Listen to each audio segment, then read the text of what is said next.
Salut à toi, c'est Jenny, je te retrouve dans ce nouvel épisode pour parler d'une prise de conscience que j'ai depuis aujourd'hui 5-6 semaines. C'est quelque chose qui me travaille énormément. Je vais partir dans un terrain un peu dangereux, parce que ça touche à la santé. Et tu sais, on est en France, si on n'est pas un professionnel, attention, c'est peut-être un peu dangereux tout ce que je vais te dire. Cela dit, ça paraît tellement évident pour moi. Et ça bouleverse tellement ma façon de vivre, de penser et surtout de voir les choses d'une manière générale que je ressens le besoin de t'en parler.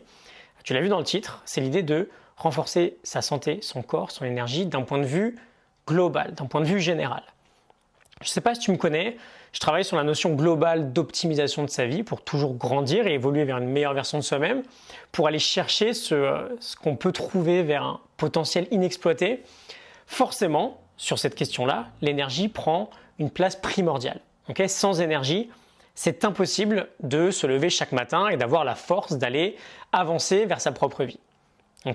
Des bouquins sur la santé écrits par des chercheurs assez sympas avec des vies assez atypiques, j'en ai lu des vingtaines ces 2-3 dernières années. C'est toujours très bon en général, il y a toujours de très bonnes choses à en sortir.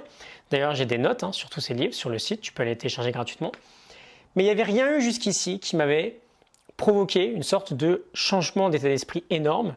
Je traduisais tout ça plutôt par des actions, on va dire communes. Bien sûr, quand je dis communes, je parle évidemment de choses qu'on est loin de tous faire, malheureusement.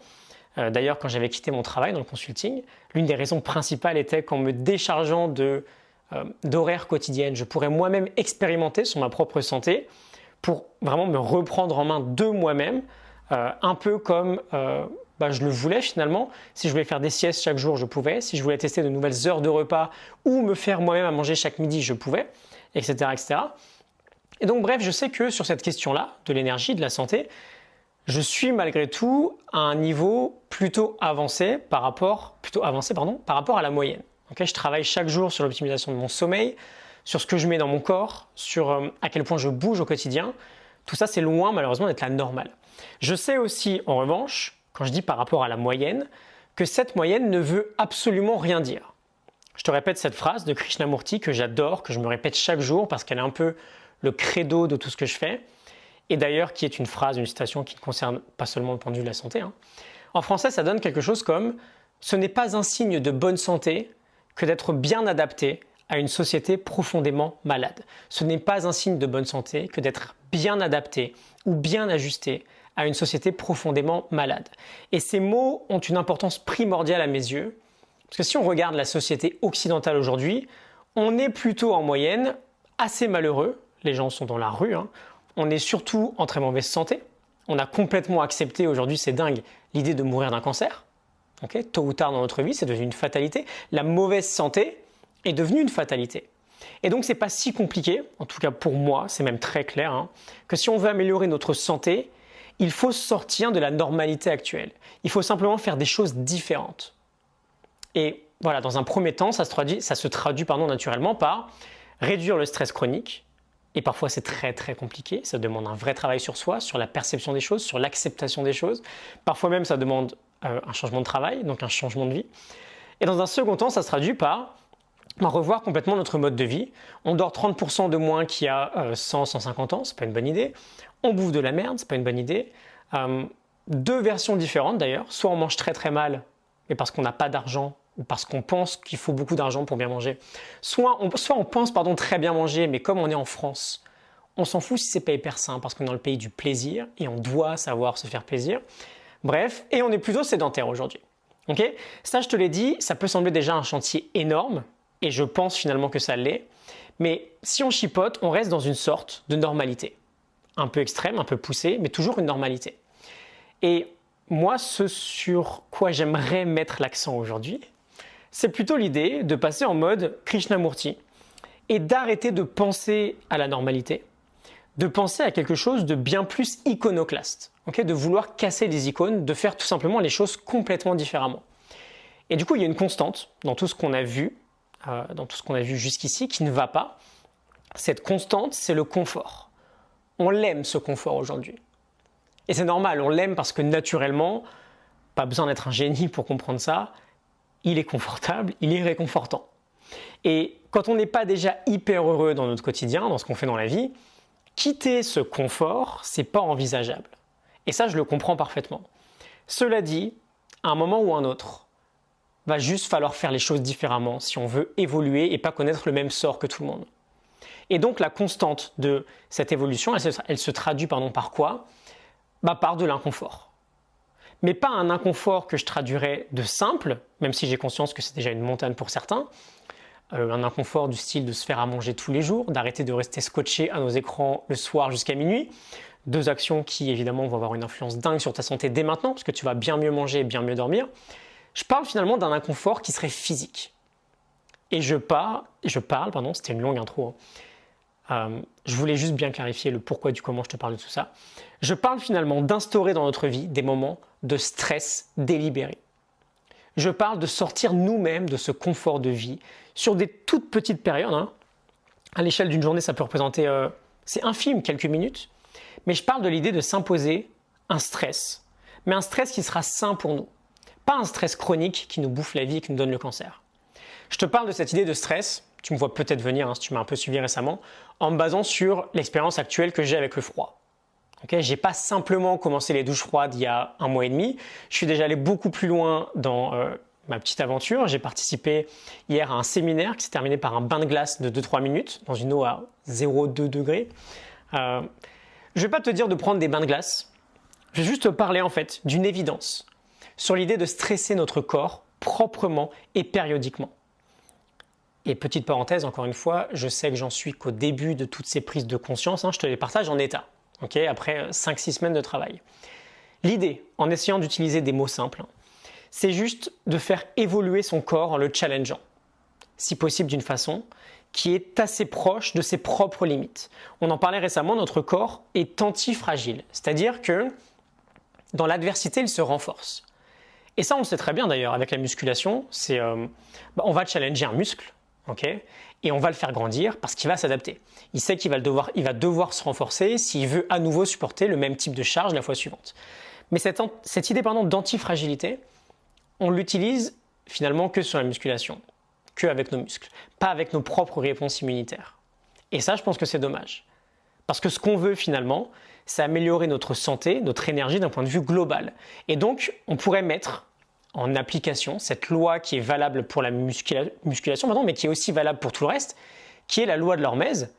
On a tous une certaine capacité adaptative, qui est ce que notre corps peut subir avant de rompre. Et plus on va aller solliciter notre corps avec un stress intense, mais qui va rester dans cette capacité adaptative, évidemment, on ne veut pas rompre, plus on va développer une réponse favorable à l'amélioration de nos fonctions biologiques. C'est la même idée de la zone de confort finalement. Sans forcément aller trop loin, bien sûr, plus on va étendre cette zone-là, plus l'inconfortable va devenir une nouvelle base. Et si tu vas aller chercher ce qui est à la limite de ton potentiel, plus ta zone de confort sera élargie, plus tu te rapprocheras de ce que tu es capable de faire dans ta vie. Et donc, ce qu'on veut faire, et qu'on ne fait pas aujourd'hui, dans le surconfort que l'on connaît dans notre société, c'est mettre en application cette loi de l'hormèse d'une manière beaucoup plus volontaire pour aller challenger ce qu'on appelle notre réponse homéostatique. Avec des mots très simples, qu'est-ce que ça signifie? Notre homéostasie, c'est la tendance naturelle qu'a notre corps à revenir à son point d'équilibre. C'est-à-dire que lorsqu'il va rencontrer un challenge, il va de lui-même avoir tendance à revenir à une température saine, une tension artérielle saine, etc., etc. Et donc, c'est juste du bon sens. C'est vraiment juste du bon sens. Si on arrive à perturber sainement cet équilibre-là, sans aller jusqu'à la rupture, on va faire subir un stress à notre corps et on va l'entraîner à revenir à son point d'équilibre le plus vite possible. Et plus on arrive à faire ça intelligemment au quotidien, plus il va se renforcer dans le développement de sa réponse homéostatique, c'est-à-dire plus il va être capable de regagner l'équilibre le plus rapidement possible. Et le froid est une très belle façon de voir la chose. Après coup, c'est ça qui est dingue, ça me paraît tellement évident. Je te le répète encore, mais j'étais patineur artistique quand j'étais jeune, je suis quasiment pas tombé malade en plus de 10 ans.